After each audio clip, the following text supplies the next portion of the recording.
Welcome back to the Diaries of a Witch podcast. My name is Angelica, and I'm really so excited to re-announce the podcast. Like, we have had a little bit of a hiatus. Season 1 ended, and now we're back with season 2. So I just wanted to talk about what I've been up to, what's been going on in my life, and also some really exciting things that are coming up in the podcast. So without further ado, let's just go in and hop into the update. Welcome back to the Diaries of a Witch podcast. My name is Angelica, and I am the host of this podcast. And I just want to welcome you to the show and back to the show. So, this is the first episode of season 2 of Diaries of a Witch podcast. However, if you have never listened before, welcome. If you are a returning listener, thank you for listening. This is so exciting. I'm so happy to have you here, wherever you're coming from and wherever you're listening from. So, today I wanted to talk a little bit about what I have upcoming, what I have planned for you in the Diaries of Witch podcast, giving you some updates on the show and the podcast, as well as personal updates from me and what I've been up to since the last episode. So, season 1 of the podcast closed in like late 2023, like end of December. And we're here in April of 2024 now. It's so interesting to me because the show, the podcast itself, is a Libra sun. I first created this podcast, I believe in 2022 during Libra season, if I'm not mistaken, which is so interesting. And I've always thought of the show in terms of the show's birth chart and in terms of that Libra energy in there. And maybe that'd be a fun, I don't know if anyone but me would be interested in an upcoming episode talking about that. Um, but I'm like, that sounds like an Angelica thing to do and just keep to myself. But it is really interesting that we're re-releasing and relaunching the show in Aries season. So it just feels so perfect and serendipitous to me. And that's just astrology, right? That's astrology for you. So much fun. We are basically recording this right before the second eclipse. So right before the solar eclipse in Aries that's happening. So I think when I think about the podcast coming out this week, right? The week of the solar eclipse, I think about this huge fresh start energy. And for you in your life, solar eclipses, especially when the North Node is involved in this one, right? The North Node is conjunct this solar eclipse, which that's how we get eclipses in astrology, right? It's any sun and, new moon, full moon cycle that happens conjunct the North and the South Node axis, the nodal axis. But our previous eclipse on the 25th of March was a south node eclipse, and this is a lunar eclipse, south node. And then this one is a solar eclipse in Aries conjunct the north node, a north node eclipse. And so there's a little bit of a difference between the north node eclipse versus a south node eclipse. And then there's also a difference between a lunar and a solar eclipse. And so essentially the energies behind the solar eclipse is always about the seeding moment. Solar eclipses are new moons, essentially, just really fun and exciting new moons. So, this is going to be planting a huge seed for fate, for change, and for something to likely manifest in the course of a year and a half, maybe a little bit more than that. They're typically these turning point moments, right? Especially this one, being this total solar eclipse. We haven't had one of those since the total solar eclipse in 20, when was it? 2017. I almost said 2027. I'm like, no, that hasn't happened yet in 2017. So, it is a really good idea to think about what was going on, what was happening in your life during the August of 2017. What happened 6 months after that? What happened a year after that? Did anything start or begin or get kicked off by that month, that August of 2017? Did that start any new major cycle in your life? That happened in Leo, that previous eclipse. So you can even think about the Leo area of your chart, your Leo house and whole signs astrology. As a Capricorn rising for me, that was my 8th house. And it was really interesting because at that time, I remember, like, on the eclipse, I remember communicating with Hades. I did a spell, communicating with Hades, and it actually went really, really awesomely. I feel like it was one of my most interesting spell work experiences with Hades, even to this day. And I'll tell you a little bit about it because it was so interesting. But basically, I did an eclipse, or I did a ritual during the eclipse. I went outside, and it was just a partial eclipse where I was in Massachusetts at the time. But I was outside in my backyard doing a little bit of a ritual, and I asked for Hades to assist me with paying for my books and my college tuition, and like just my entire next semester of college. Right? I believe I was a junior or maybe a sophomore in college at that time. Yeah, I think I was a sophomore. And so I was going into my sophomore year. I needed a bunch of books, and I asked Hades to help me pay for the books. I remember I asked him for about $500. Or just I said, just help me pay for my books. It'll be about $500, whichever is easiest. That was also the first time that I offered him chocolate. I really found uh, from that occasion that he really enjoyed chocolate, and I baked him a chocolate cake. And since then, it's sort of been a thing with me and Hades where I always bake him items because I feel like he likes home baked things, and I always bake him a chocolate cake or chocolate cupcakes or brownies or something because the spell went so well. So anyway, I did this spell. I petitioned Hades. I was outside during the eclipse. Um, and then I walked inside from the backyard, and I checked my computer just to check my email, just kind of like sitting down, winding down after the ritual. I checked my email, and I had an email waiting there that got sent during the ritual that I was holding just a couple minutes before. The email basically said, "Hey, you have been approved for a book advance," which is basically like a book voucher from the college. So my college emailed me and told me I had a book voucher where I could spend up to $600 of free books. So that was so interesting to me because I'd never gotten a book advance, that's what they're called, a book advance before, and I'd never gotten one after. So the first, couple semesters I was in college, never received this mysterious book voucher. And the remainder of the years I was in college, I never received this mysterious book voucher. It was just that one semester after I'd worked that spell with Hades and petitioned him. And so because the result of that ritual was so visceral to me and interesting to me and paranormal and strange and like unreal, I felt like that's when my part of my witchcraft and spiritual practice really lit up for me. And I'd been a witch for many years before, right? I'd been a witch in high school. This was my sophomore year of college.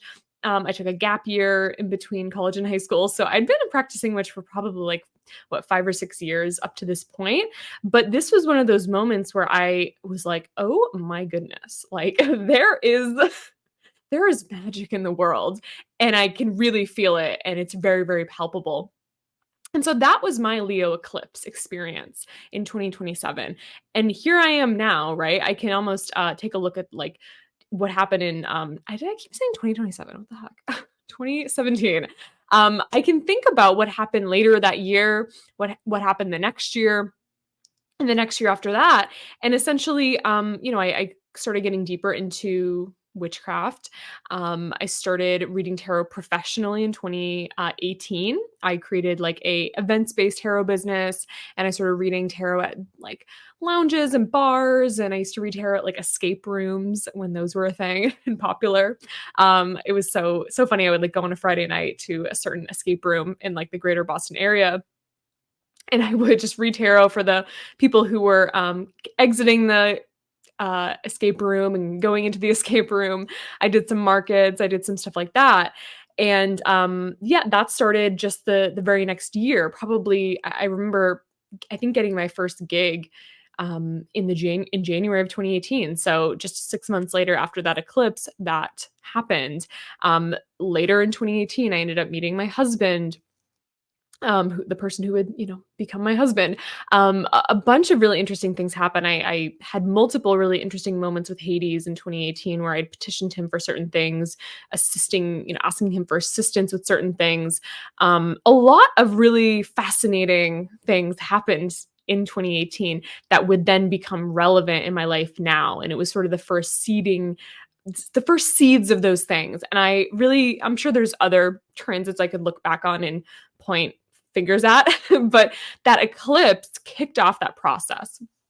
And sometimes eclipses can immediately give you that information. Like they can immediately show you what's going on in your life and what needs to change. And you just feel like it's happening in that moment or that week. Like I'm sure the last 2 weeks of your life, if you're listening to this right after the eclipse, has been really intense and you've been feeling it. But another kind of function of eclipses, I feel, is that they sow seeds of fate. And sometimes fate is really swift and it shows up immediately, and sometimes fate takes a little bit longer to develop and marinate.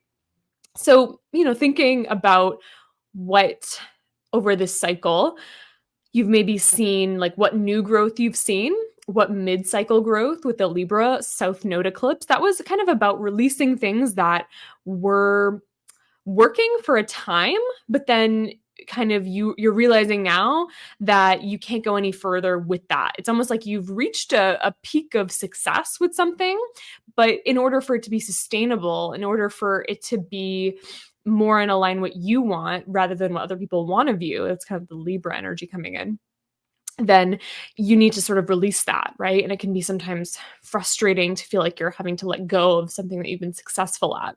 And then the North Node, Aries solar eclipse, is a seeding moment. It's planting that seed just like we had in August of 2017, right? That planting that seed.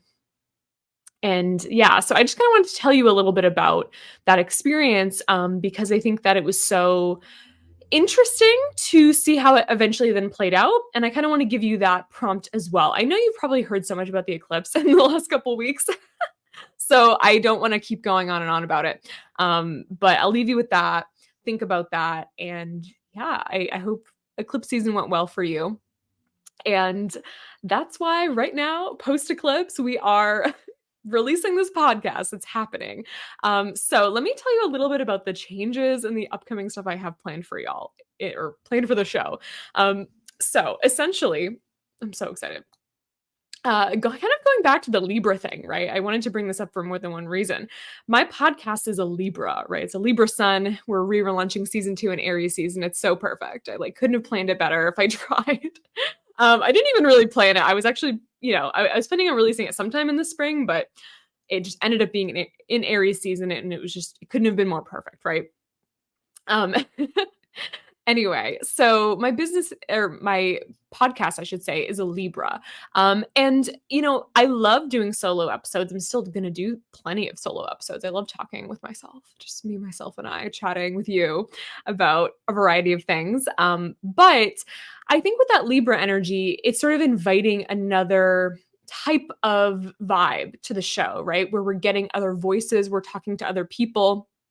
Libra sort of represents other people archetypally, or at least sort of like extending the microphone or the olive branch to another person, taking another person's ideas into consideration, compromise, balance, harmony, peace, even like the, law, right? It's like you and other people communicating and convening and creating policies, and it involves other people. You can't be in a lawsuit with yourself. I mean, maybe you can.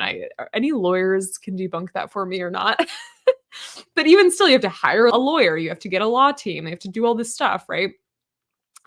So Libra is very much just either in a very literal sense about other people, or more in an archetypal sense, it sort of evokes the ideas of other people's stories, other people's lives, and how it impacts you. And in a way, that's what we're doing here. I'm telling you stories from my life and things that I've experienced in my witchcraft journey, because I know that was so helpful for me, really. And it is still helpful for me at any stage. I think when you're a beginner, it's so important to hear that you're not alone. And some of these experiences that I share about, you might resonate with and relate to. It might help you learn more how to navigate what you're experiencing in your witchcraft path, how you can achieve growth in your witchcraft path, and all of that kind of stuff, right? So that's, a big function of Libra, and maybe how this podcast works for that. But I also wanted to invite the opportunity to talk to more people, have a wider, almost like wider depth of storytelling. Because at its core, this podcast is called Diaries of a Witch, right? It's about stories, it's about anecdotes, it's about, you know, like learning moments, right?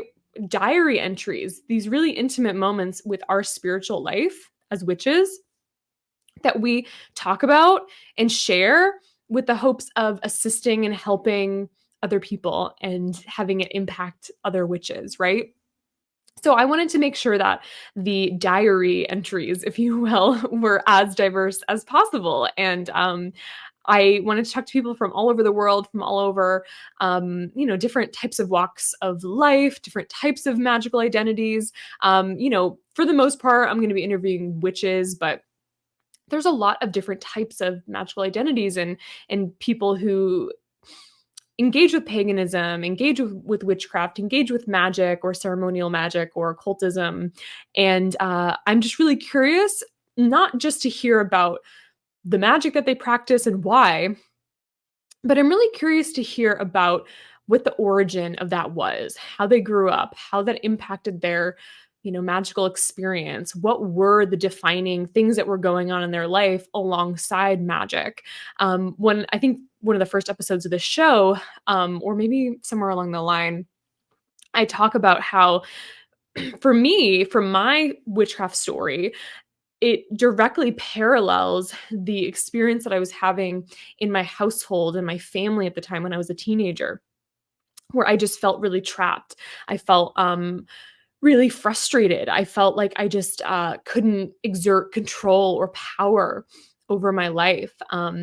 Dealing with addicts in my home, dealing with behaviors like narcissism and, other things that were going on from people around me, and I just felt this almost such this like I felt so at home and so empowered by witchcraft at that time. And I don't know. I mean, I think I would have probably always found witchcraft in a way because it's, I think it's part of my destiny and my fate and my story and who I am. But I think that when I look back at my story, that directly correlated to me being in the right environment to want to be a witch and want to accept this, lifestyle in a way. And I'm sure when you think back at your witchcraft practice, whenever you started practicing, right? Um, there's probably things that have occurred in your past, whether or not they were directly correlated to like you becoming a witch, things that were directly related or things that happened in your past that you can really like match up and go, yeah, that probably like led me to believe this or to think this or to want this or to be really excited by this. And then there's also so many people that I talk to, like friends, colleagues, clients, etc., where witchcraft maybe came into their life in a very different way, right? Even, in my story, I've had lifelong experiences with Hades. I've had lifelong paranormal experiences. So even though me finding witchcraft, deciding to be a witch, stepping into that, felt like a very conscious decision for me that was somewhat informed by my sense of agency at the time, right? I can also look at the earlier days or the maybe more spiritual, paranormal side of what I was experiencing as a teen. And I can say, oh, well, Hades was reaching out to me and my future self I have like so many stories where my future self, like me right now, contacted me as a teenager. It's been so interesting. So I have stories like that. I have different deities, Hades, spirit guides, ancestors, all of these, experiences with spirits, all that kind of stuff that obviously informed witchcraft, right? And almost helped paganism, witchcraft, and my current spirituality to not necessarily be a choice that I made, but something that I just decided to adopt or something that I just grew into in a way, right? So because of all of this, I really wanted to be able to interview more people so that you have a variety of experiences to, you know, hear about and see if they resonate with you and see if you are helped by it, if you get anything out of it, and if it helps you with your current magical practice or even any stage. Like if you think back to when you were just a beginner, or wherever you're at, if you are a beginner, if you are intermediate, wherever you are, I think that these stories are going to be really helpful. So that's why I wanted to interview people and talk specifically about how they grew up, their earlier days, their baby witch, if you want to say beginner days, up to now, right? And then where they're planning on going from here on out, what their goals are, what how like certain themes and paths showed up. I think that that's a really interesting thing that I notice is almost everybody I talk to has a very like specific, distinct flavor to their magic and to their witchcraft path or their spiritual path. It's like, you very rarely meet somebody who's like, yeah, and I do this, and then I do this, and like all of these things, and I do all of these things that are super broad, and it's all a part of my practice. It's typically, I mean, you can sometimes see that, but it's typically like, I do this very specific thing. I work with this very specific deity. I feel like for me, I'm an underworld witch. I feel super called to underworld work. I also love tarot and Hellenistic astrology, and I'm really interested in that from, I'm blending that in with mythology and with the Greek pantheon, which is like my home pantheon. There's so many other things. I'm a chaos witch, that kind of takes some of the, what's the word?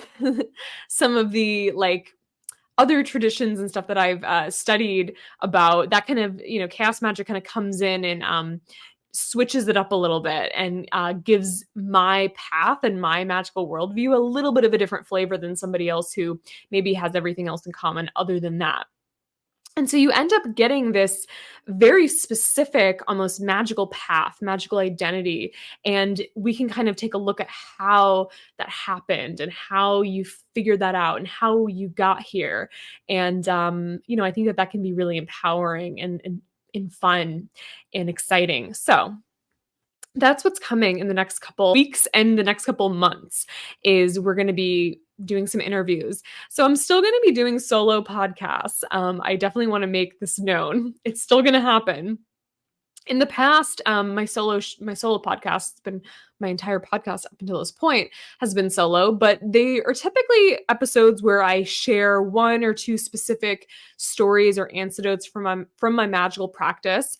Sometimes they're things that are happening currently in my life and in my witchcraft journey, and I take those things and sort of apply them to your practice or give you prompts and ideas that you can take and work with that kind of vibe and that idea in your specific practice. So I will still be doing that. I'm very excited to continue to do that. And I will also be doing episodes where I'm teaching and talking, especially about, transits and upcoming things and upcoming holidays and how I celebrate certain things, different things in relation to seasonal changes, again, like astrological changes, and just topics in witchcraft in general, right?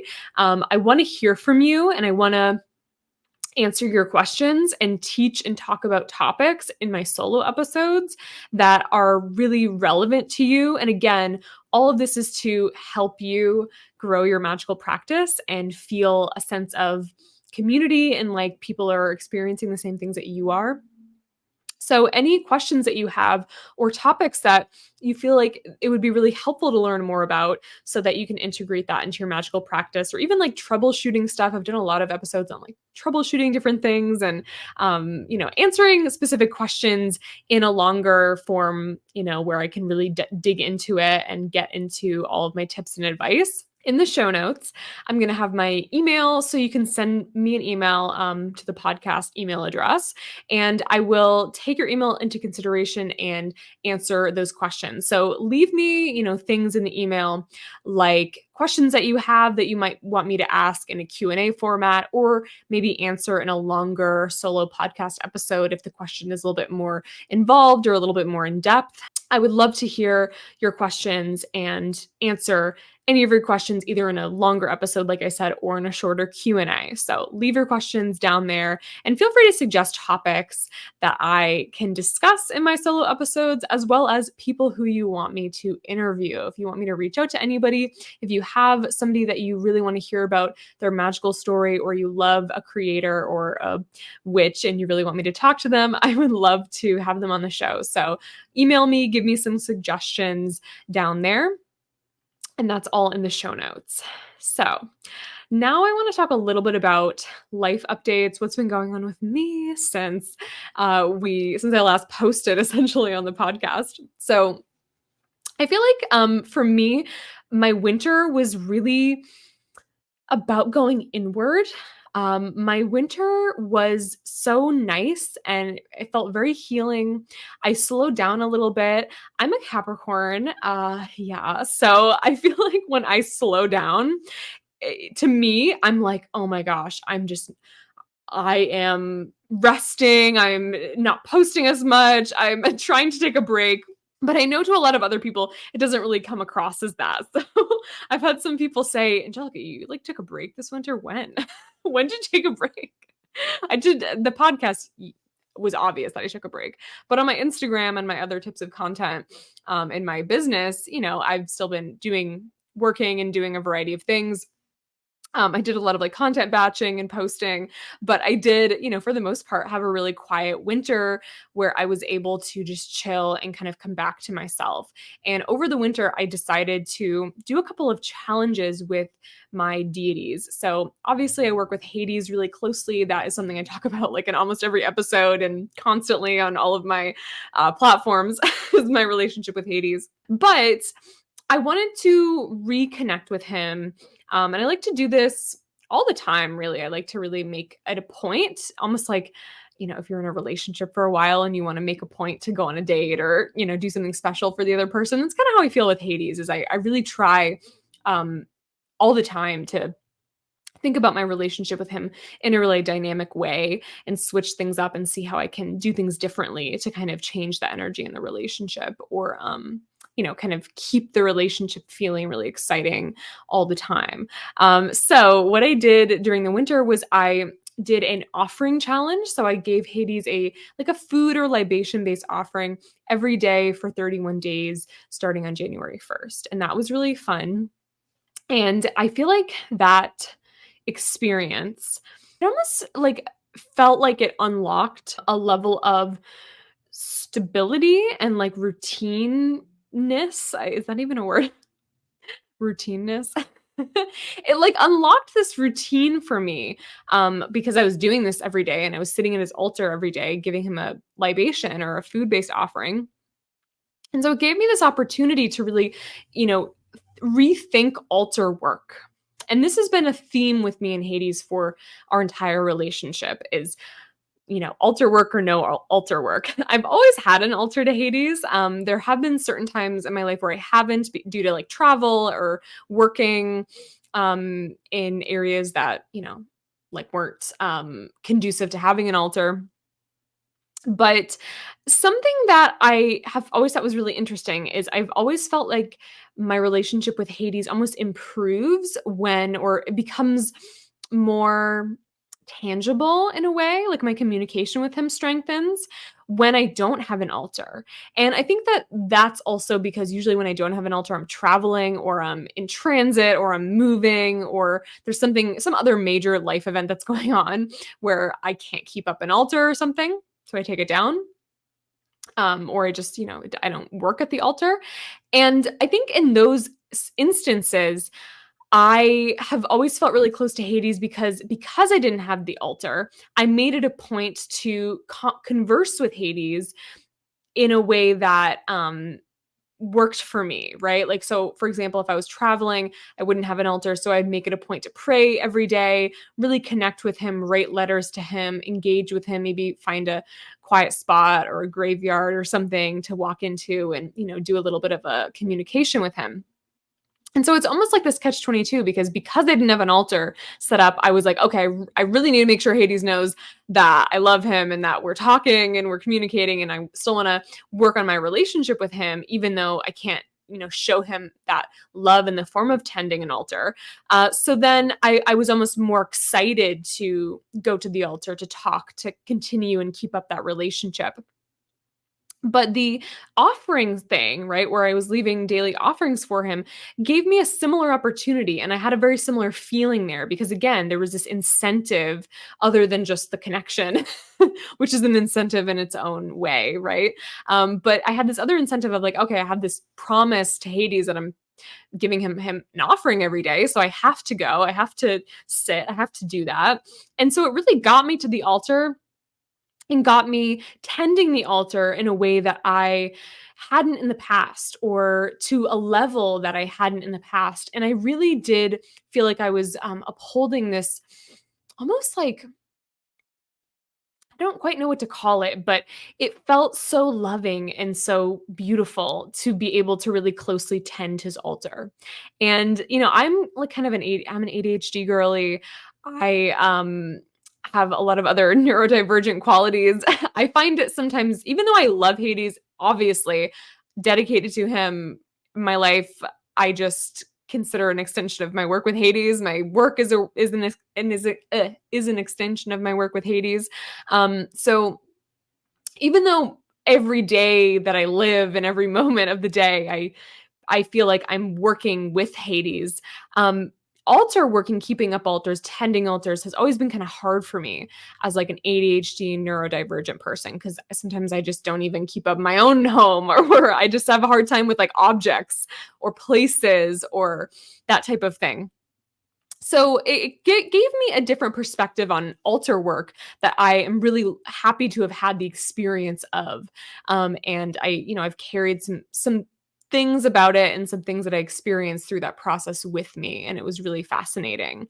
I want to do it again in maybe a little, even in a more extended period, because I've heard really cool things from people who've done this with their deities for like a year or for like 6 months or something. And they start to kind of experience different, sometimes even physiological changes themselves, or experience like very palpable experiences with what the deity likes and dislikes. I got that a little bit. I gave him a lot of like chocolate offerings, and I kind of, at some point in the month was like, I need to start giving him like tea or coffee, because it almost feels like I'm giving him like too much sweet stuff. And I feel like he needs something bitter. And that was a really interesting thing where I almost felt like I was getting that download from him of like, "Hey, can you just give me a cup of coffee?" And so that was really, really fun and special. I have also used, giving offerings on a daily basis, or a maybe not quite daily, but giving offerings on a regular basis. I have used that as a form of like a reward for fulfilling a petition, or sometimes before I ask for something from a deity, I will, give Hades a cup of coffee for 3 days straight or something. Like, what, it really depends on what the situation is, but that's an example that I've done in the past, before I asked Hades for something. So it was interesting for me to give offerings as more of a just daily part of my deity work practice. And yeah, it was really fascinating. I loved it.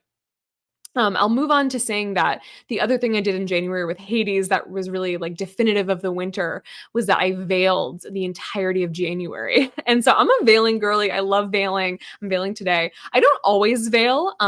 I like to veil when I go out. Sometimes I don't always get to it, or I forget, or I am wearing a scarf or a hat and I take it off because I don't like the way it feels on my head or something. That happens a lot.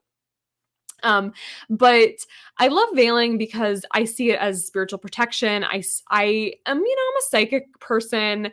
I feel like I absorb a lot of energies that I don't want to absorb from people, especially when I go outside. So that's why I like to wear hats. I like to wear scarves, that sort of thing. If I'm having a intense day, or like an anxious day, or I'm doing a lot of psychic work that day, if I'm doing ritual, there's a variety of instances where I would want to wear a veil, and I would want to create sort of that level of separation between me and the external world. So that's when I like to veil. It's not all the time. And because I film a lot of my content in the house, in my spiritual room, I'm not always veiling in here because this is my space, and I don't always feel the need to veil in here unless I just want to that day, or the outfit looks good with it, or for a variety of reasons I just said to you, right? If I'm doing readings right after this or before this, maybe I will as well, but a ritual or something. So I only say that because I think that I talk about veiling a lot, but then sometimes in my content, I'm not always veiling. And there's, so I've been getting a lot of questions of like, so when do you veil? Because I haven't seen you veil in a while. And I do veil. It's just, you don't see it because I usually film my content on the inside of my house. And that's not one of the places that I prioritize veiling in. But anyway, I veiled all the time basically in January of 2024. So this January, I had similar rules that I just told you, where I was specifically focusing on veiling when I left the house and when I was seeing people. Like if I were to see a friend, I would veil. If I were to do a reading or a client call or teach a class, I would veil. So that's what I did the entirety of January. And that process was also so interesting and fascinating for me. There were a couple of challenges that I had where like I was wearing like an outside hat, like a winter hat.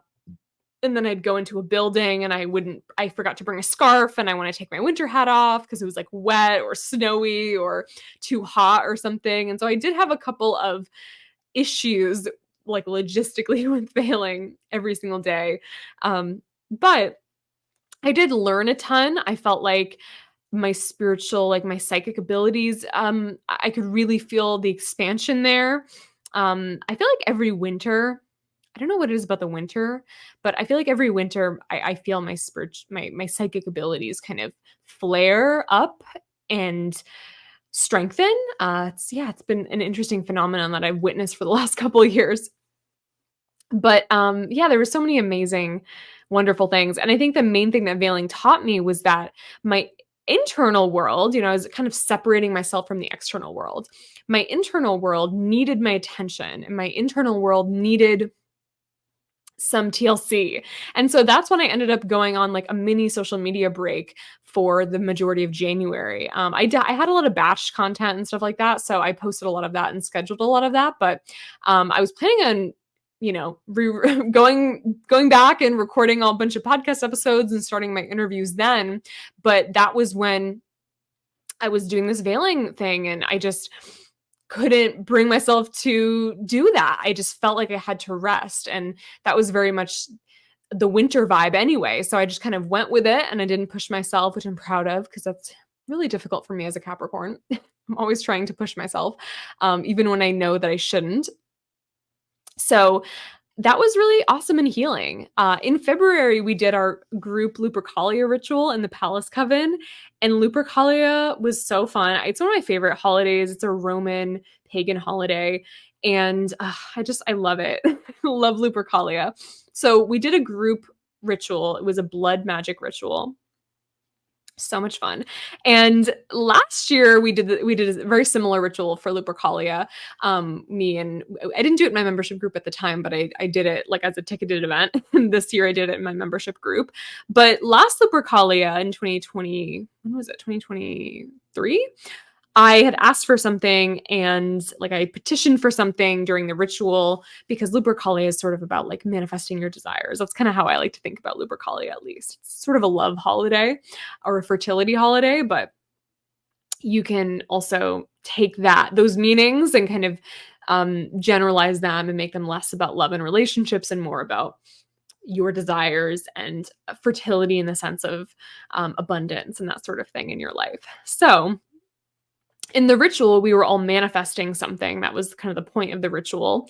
And the thing that I set intention for during 2024's ritual, or just the one that happened a couple months ago, felt like something that it probably wouldn't even manifest this year. It was something that I just felt like it was way too far off, but I still felt compelled to petition for that specific thing in the Lupercalia ritual. Again, when we do blood magic, this is kind of a little bit of a brief talk about blood magic, but when you do blood magic, you have to be careful about what you're asking for, especially if it's in a manifestation context, because blood magic is really strong and it's very binding, and it can really bind you to that thing that you're setting intention for, right? So what I always say with blood magic is, make sure it's something that you just really want and it's this true desire, and it's something that you can't imagine your life without this thing or without this job or without this, project that you're working on or something like that. And so for me, like, it was about a major project that I'm working on.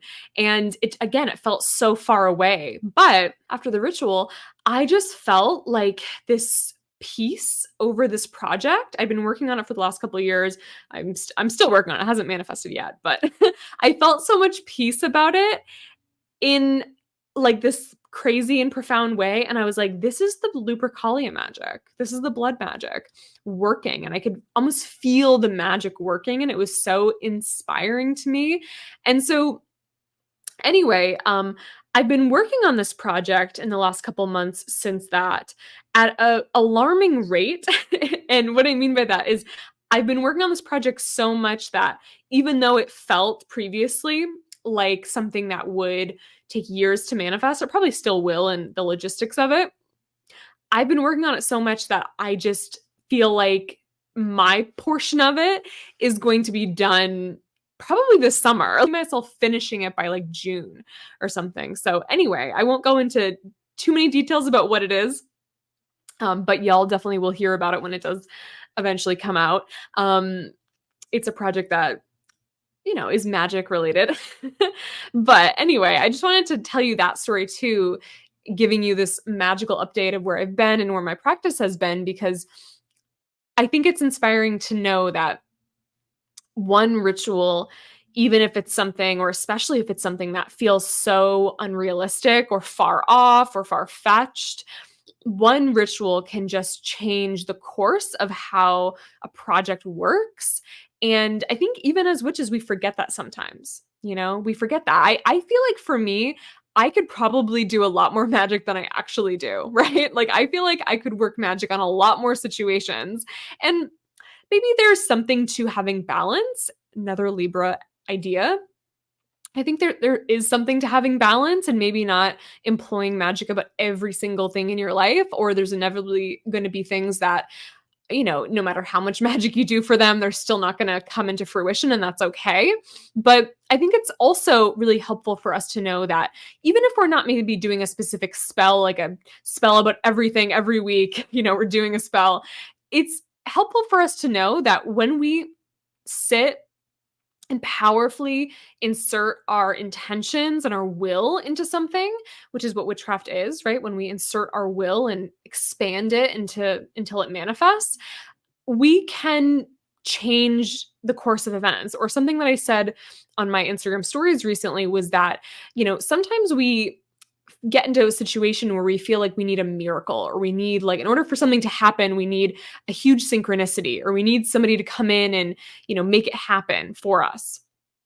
And witchcraft is that. It is you generating your own synchronicity. It is you creating your own outcome. It is you being the hero in your own life and coming in and being like, I am going to set this into motion, Part of it is really about radical responsibility and saying, I can choose and I do want this and I am going to manifest this, and just really almost like taking that leadership role in your own life, right? That's what magic is. So that Lupercalia ritual really helped almost like drive that home to me. It was so funny. And sometimes we do need those external things to remind us of that. The last update that I want to give you before we pop off is that over the course of the spring, like right after the winter ended and kind of the spring energy began in the last couple of weeks, and even before that, right, really, I had been in this process of really like I almost said like rescheduling. I don't really mean that.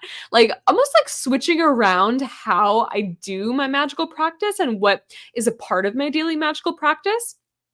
I've been reading a lot of memoirs of witches and a lot of books of almost people like living their magic, very similar to Diaries of a Witch, right? Like very similar to that idea.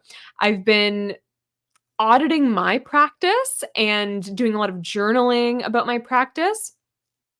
And there were certain concerns that I had about my practice and either the frequency I was doing certain things or the type of energy that I was bringing into my practice that I really wanted to change. Like, I was like, I just don't like that I don't do this more, or I don't like that I continually get into this sort of mindset.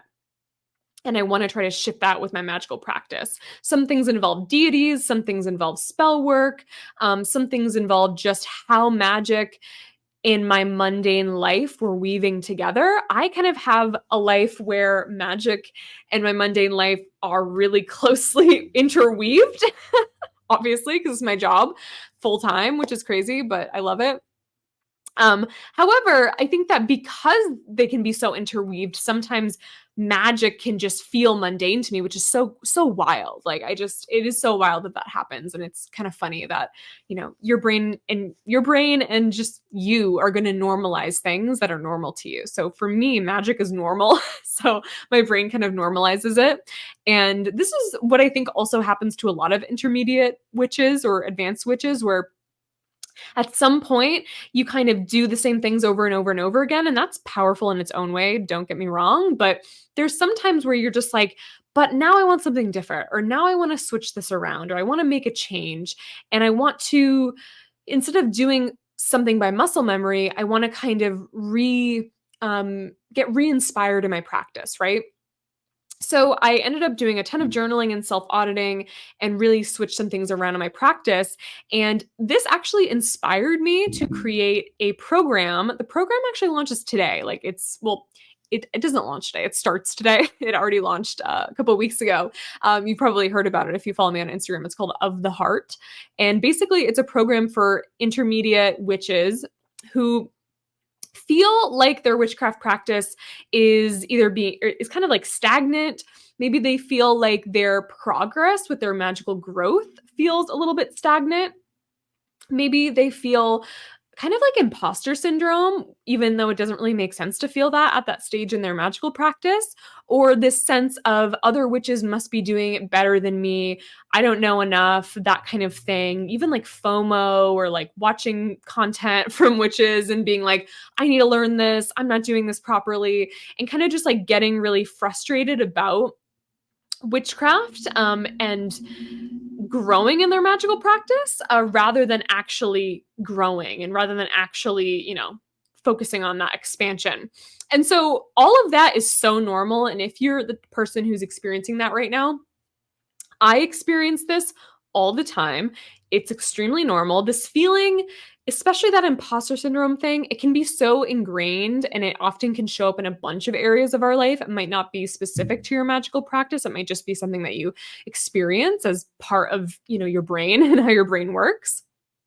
But I think it can be really frustrating, and it can really slow down the way that magic feels, because being a witch is this extremely empowering thing where you're just like, I have the power to make changes. I have the power to choose what I want to do and to twist, reality, and to project my will into the world.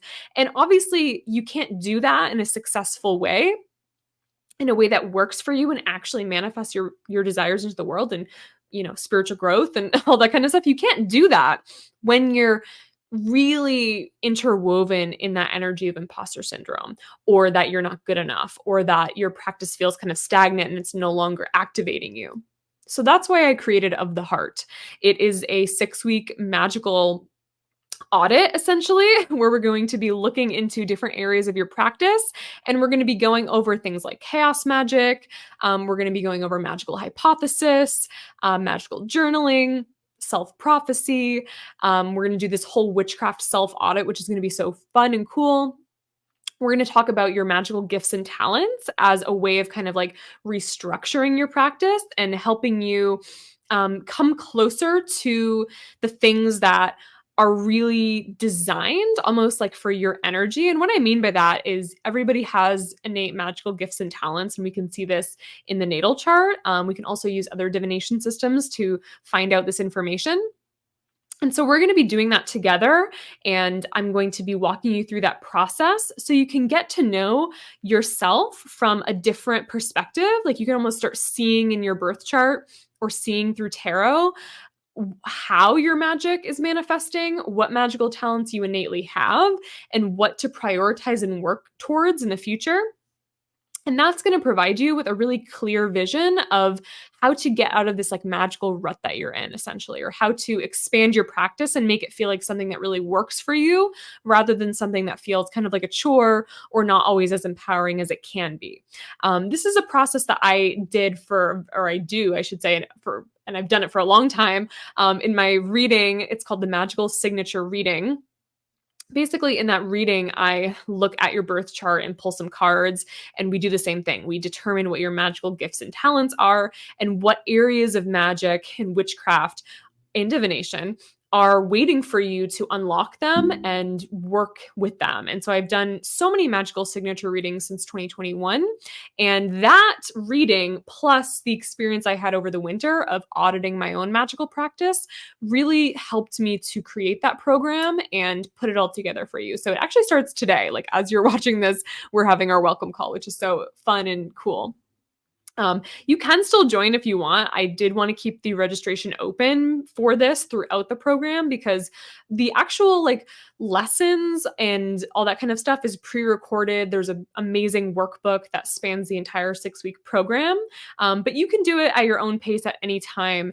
And the live elements to it, you can rewatch and kind of re-engage with them. You don't even really have to be live, but if you would like to hop into the program, right now, we are starting this week, and it is a great time to enter the program. So all those details will be in the show notes, and we will talk really soon, everybody. So have a great rest of your day. Thank you so much for tuning into the Diaries of a Witch podcast. I cannot wait for season 2. Like I said, we're going to be rolling out interviews for the next couple of weeks. I'm going to have some solo episodes dotted through that.